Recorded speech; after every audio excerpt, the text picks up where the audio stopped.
Buenas noches con Miguel Noche, esto es Conclusiones Irresolubles. Conclusiones Irresolubles con Miguel Noche. Cuenta la historia que era verano de 1931. Nikola Tesla paseaba en un Pierce Arrow, un coche de la época, conducido por su sobrino, Peter Szabo. Hasta aquí todo bien si no fuera porque también cuenta la leyenda que ese coche iba propulsado por un motor eléctrico que habría colocado el mismo Tesla y sin batería alguno de ningún tipo, sino que iría propulsado por la energía cósmica. Este tema es una petición que me lleva haciendo desde hace mucho tiempo Roberto Codo, y llevo mucho tiempo dejándolo en pendientes, pero que no me motivaba a hacerlo, porque cuando hablamos de Nikola Tesla resulta que hay tanto halo de misterio en torno a él que a día de hoy a ver quién es el que resuelve todo ese misterio. Y lo que ya está resuelto, pero desde luego lo que no lo está, como no tengas acceso al informe Tesla del FBI, me parece a mí que poco tenemos que resolver con Tesla. Digamos que Roberto se ha puesto insistente, una y otra vez me ha recordado en comentarios que a ver si podía tocar este tema, y bueno, pues digamos que a veces la insistencia tiene su fruto, y aquí estamos esta noche para ver un poco el tema de cerca y poder desglosarlo. Bueno, pues como decía, verano de 1931, un Pierce Arrow esperando en la puerta del hotel. El sobrino de Tesla que sería quien lo condujera, Peter Szabo. El tío, Nikola Tesla, que baja con una caja negra debajo del brazo. Una caja que esconde un interior con un contenido electrónico que parece ser que él mismo ha configurado y él mismo ha desarrollado en la misma habitación del hotel. Baja con su caja negra, la pone en el asiento del acompañante y se pone a sintonizar caja y antena, porque esa caja consistía en un receptor, en teoría, de energía cósmica, entre comillas vamos a decir, pero más o menos es lo que viene a insinuar el sobrino, Peter Szabo. Más o menos se basa en las patentes que podría tener Tesla sobre energía oscura, y parece ser que eso es lo que viene a decir la historia, o mejor dicho, historia que Peter Szabo contó a un periodista, a Derek Axler, muchos años más tarde, 30 y tantos años más tarde, y que viene a decir que dentro de esta caja pues habría un receptor capaz de extraer la energía oscura. Bueno, Tesla, llegado el momento, se puso a sintonizar ese aparato. Se puso a sintonizarlo con la antena, a ajustar la antena. La antena en aquellos días consistía en unas varillas dentro de otras, lo que viene siendo una antena telescópica, pero en un modo un tanto más menos sofisticado que a día de hoy. Y según nos dice, lo vino a dejar a una longitud de 1,8 metros, 1,80 m. Esto es importante decirlo para más adelante, es un dato. Dentro de la caja negra, pues la caja tenía unas dimensiones aproximadas de unos 60 centímetros de largo por 30 de ancho por 15 de alto. Ahí dentro parece ser que habría una docena de tubos de vacío, lo que comúnmente veníamos llamando válvulas o válvulas de vacío, esto que había dentro de las televisiones antiguas. Bueno, pues eso mismo, el antecesor del transistor concretamente. Además de esas válvulas, también dice Szabo que habría una serie de capacitores, de resistencias, de cables. Decir todo esto es decir un circuito impreso de electrónica, no tiene otra historia. Luego entonces vamos a quedarnos con que ahí dentro lo que había era un receptor, y que ese receptor, por lo visto, sintonizaba energía oscura. Cuando Tesla dejó de sintonizar aquello y de ajustar, le dijo a su sobrino: este receptor tiene ahora mismo suficiente recarga para ir ahora mismo a nuestra casa y abastecer de toda la energía que necesitara. Este es otro detalle que comentaremos luego. Bueno, pues dicho esto, le dijo al sobrino que arrancara. Arrancó el motor, según dice él no escuchaba nada, al pisar el acelerador ya sí pudo escuchar unas revoluciones, un motor que se revolucionaba, un motor que habría, mejor dicho, metido Tesla a este Pierce Arrow de 57 kilovatios de potencia, lo que vendría a ser en caballos de vapor 76,5 aproximadamente, 76 caballos y medio, lo que sería equivalente a la potencia de un motor actual, de un motor de un coche de los que conducimos a día de hoy. Bueno, pues con este coche se pusieron a rodar y por lo visto, según nos dice Szabo, se alcanzaron unas velocidades pico de hasta 140-145 kilómetros hora.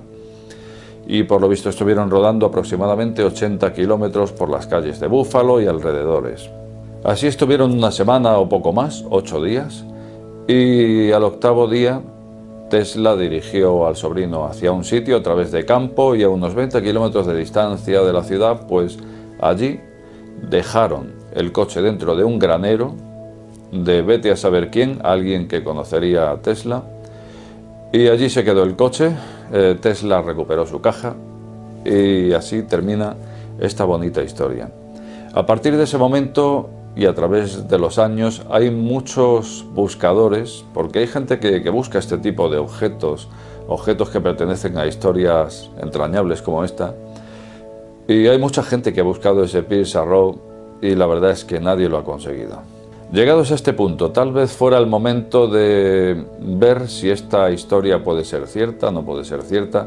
A día de hoy encuentras ya pocas fuentes que hablen de esta historia. Sí hablas de otras que dicen que no es cierta, que esta historia no fue cierta. Y desde luego esta noche aquí, pues bueno, lo que trataremos, dado que no tenemos acceso al informe Tesla del FBI, pues será simplemente de deducir ciertas cosas y ver si pudo ser o no pudo ser lo que contaba Peter Szabo a Derek Achler en aquellos años 60, no sé si 1965 aproximadamente. Bueno, pues vayamos al primer punto. Este tema fue el que más me llamó la atención cuando lo leí, porque la verdad es que dije, esto no lo ha podido decir Tesla, por lo tanto debe ser un error de transcripción, un error de traducción o lo que sea. O sencillamente que Peter Szabo no es un hombre de ciencia y está inventando cosas. ¿Por qué? Que se ponga a sintonizar un receptor Tesla y diga, este receptor ya tiene suficiente recarga como para abastecer una vivienda, es absurdo, es de género absurdo directamente. Es una batería la que puede tener una recarga o una carga, o llámale como quieras, un acúmulo de corriente, pero un receptor por sí solo no acumula nada. Y estamos hablando de una caja de 60 por 30 por 15. Ahí dentro, con la electrónica del momento, que ya era bastante grande, esas válvulas y esos capacitores ya eran lo suficientemente grandes como para llenar, y esas resistencias. Aquello llenaba bien la caja seguro. Por lo tanto, ahí no hay espacio para una batería, pero es que esa batería tendría que abastecer a un motor de 57 kilovatios para moverse por lo menos 80 kilómetros de autonomía. Es decir, en esa caja no cabe batería alguna. Que a lo mejor resulta que lo que ha conseguido es sintonizar o es conseguir un receptor que extrae la energía del punto cero, la energía oscura. Bueno, pues en ese caso tampoco debería haber dicho esto ya tiene recarga suficiente, sino que debería haber dicho lo que esto está obteniendo, la energía que obtiene este receptor, pero de momento ya nos encontramos con eso, o sea que ese receptor tenía una recarga. Eso jamás lo pudo decir Tesla, lo primero, pues estamos hablando de Nikola Tesla. Y vamos al segundo tema, la antena. Nos dice Szabo que tenía o que se quedó al final en 1,80 m. Me da igual 2 metros que 1,60 m, tomemos 1,8 m. Y es interesante porque en base a esto se puede sacar la frecuencia en la que recibía aquel receptor. Porque antena y receptor deben ir en sinergia, deben ir en resonancia. Debe resonar el uno con el otro. Por lo tanto, si quedó en 1,8, pues si traducimos la longitud de onda de 1,8 metros a frecuencia, esto nos da una frecuencia de 166 MHz aproximadamente. Lo que no creo es que Tesla se pusiera a trabajar con una onda completa, porque generalmente se trabaja mal. Los equipos de radiofrecuencia trabajan mal con antenas de una unidad de longitud de onda. Por lo tanto, lo normal es que fuera por debajo a submúltiplos, y esos submúltiplos pueden pasar por la media onda o por el cuarto de onda.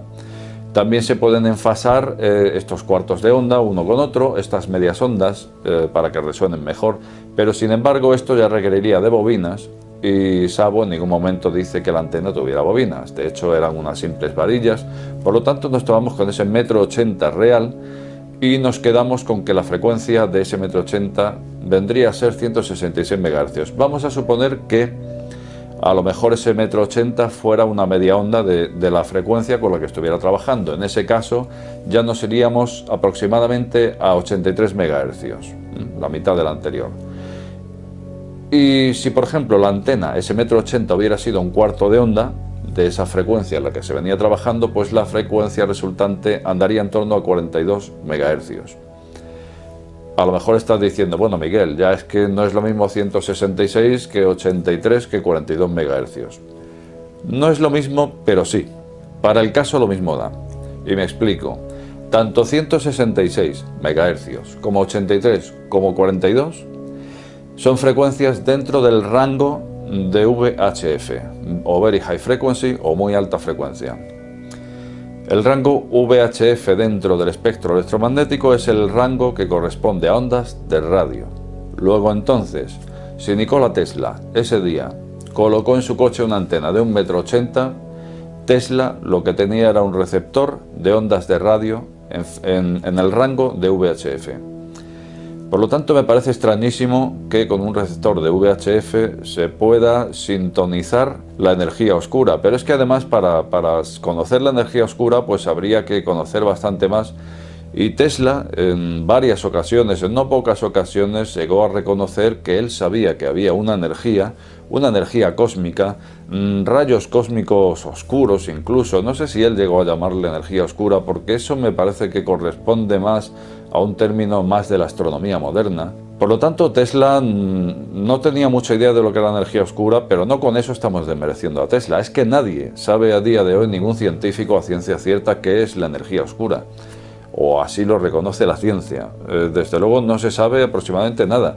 De todas las energías del universo, solo se conoce el 4% en forma de materia, que sería la materia y la antimateria. Y la antimateria no se ha visto jamás en la vida, y no nos desviemos del tema. Por lo tanto, con una antena de 1,80 m que la ubicamos dentro del rango de VHF, ya tenemos con que estamos recibiendo rayos cósmicos y además convirtiéndolos en energía eléctrica. La verdad es que esto me parece demasiado ya, incluso para Tesla en aquellos días, y sobre todo partiendo de cosas que decía Tesla, y era eso mismo. Lo que él decía es que no sabemos cómo funciona, no sabemos a qué corresponde, eso lo debo decir Tesla sobre esta energía, pero está en todas partes y tenemos que dar gracias porque esta energía está en todas partes del universo. Eso es lo que venía diciendo. Alguien que dice estas palabras no puede venir con una caja negra a la que llama receptor, y no solamente recibir, sino convertir también. No sé, incluso el propio Tesla le hubiera llamado conversor o convertidor, digo yo. Pero ya, por último, podemos ir al último de los aspectos sobre esta historia, y es que hay un tercer personaje en esta historia, que no es otro que William Terbo. ¿Quién es William Terbo? Pues es el sobrino de Nikola Tesla. Nikola Tesla tuvo varios sobrinos, entre ellos William Terbo, el cual, tras estas declaraciones de Peter Szabo a la prensa, llegó a decir que Peter Szabo jamás ha sido sobrino de Tesla, de su tío Tesla. Y eso sí está comprobado, según fuentes, que William Terbo sí es el sobrino de Tesla, y sin embargo Peter Szabo se ha comprobado que no lo era. Por lo tanto, partiendo ya solamente de esto, yo creo que se puede desmontar toda la historia. Pero en cualquier caso me parecía interesante coger los datos técnicos y analizarlos también hoy aquí esta noche. ¿Por qué no? A fin de cuentas me lo había pedido uno de vosotros y llevaba ya tiempo esperando este programa. Pues nada, Roberto, llegó el día en que hemos por fin desglosado el misterio de Tesla, o por lo menos del auto eléctrico de Tesla, o por lo menos lo hemos intentado. No sé, a lo mejor resulta que algún día aparece ese Pierce Arrow que aquel día quedó abandonado en aquel granero. Como de costumbre, espero conocer tu opinión más abajo y decirte que si has llegado hasta este canal, no te suscribas o suscríbete. Al final, la última palabra la tienes tú. Buenas noches con Miguel Noche.